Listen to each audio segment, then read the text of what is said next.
আমি মায়াপুরে যাব বলে রেডি হয়েছিলাম, স্নান ধান করে নিলাম। কিন্তু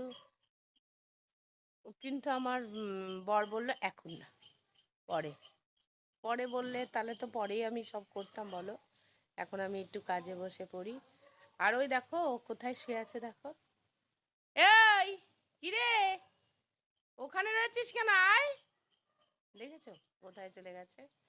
আর পাতা টাতা পড়ে সারা বাড়ি একাকার। যাই হোক, মায়াপুরে তো এখন গেলাম না, একটু কাজে বসি। আমি তাই একটা কাজ করি, কম্পিউটারের কাজ, তোমাদের আগেই বলেছি। আহ, যাই হোক, আমার কাজগুলো একটু সেরে ফেলি। আবার মায়াপুরে কখন যাব দেখি। এই যে আমার হাতে মোবাইলটা দিয়ে দিয়েছে, যত ফোন আসবে সবাইকে বলবা। নিজে কিন্তু এখন একটু শুয়ে পড়েছে, ঘুমাচ্ছে।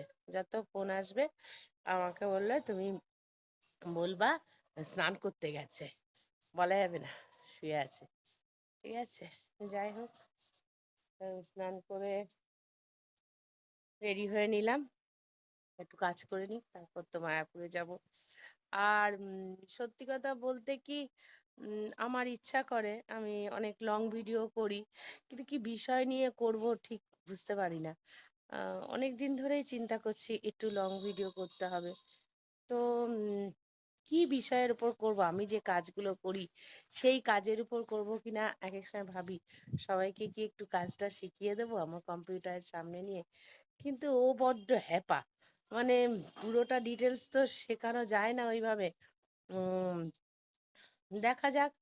আমার ইচ্ছা আছে ভবিষ্যতে আমি যে কাজটা করি, আজ প্রায় 27-28 বছর হয়ে গেল আমি এই কাজের সঙ্গে যুক্ত। খুব ভালো হয়তো পারি না, তবে এখনো তো কাজ ছাড়তে পারছি না।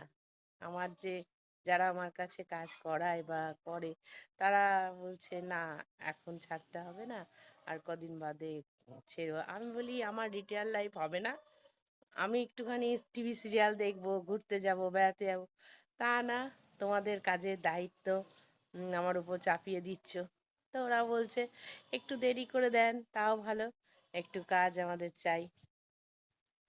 তো আমি ভাবছি দেখা যাক কি নিয়ে লং ভিডিও করব। তবে হ্যাঁ, যেটা নিয়েই করি না কেন একটু ভালোই করার চেষ্টা করব। আর তোমাদের আশীর্বাদ তো আমার সঙ্গে আছেই। আহ এর থেকে আজকে এই প্রথম একটা বড় ভিডিও আমি করলাম, জানি না কেমন হলো। তবে এর থেকে বেটার অবশ্য করব। এটা তো ট্রাই করলাম, বুঝেছো তো। এটা জাস্ট আমার কাছে একটা পরীক্ষা, দেখা যাক কি রেজাল্ট আসে।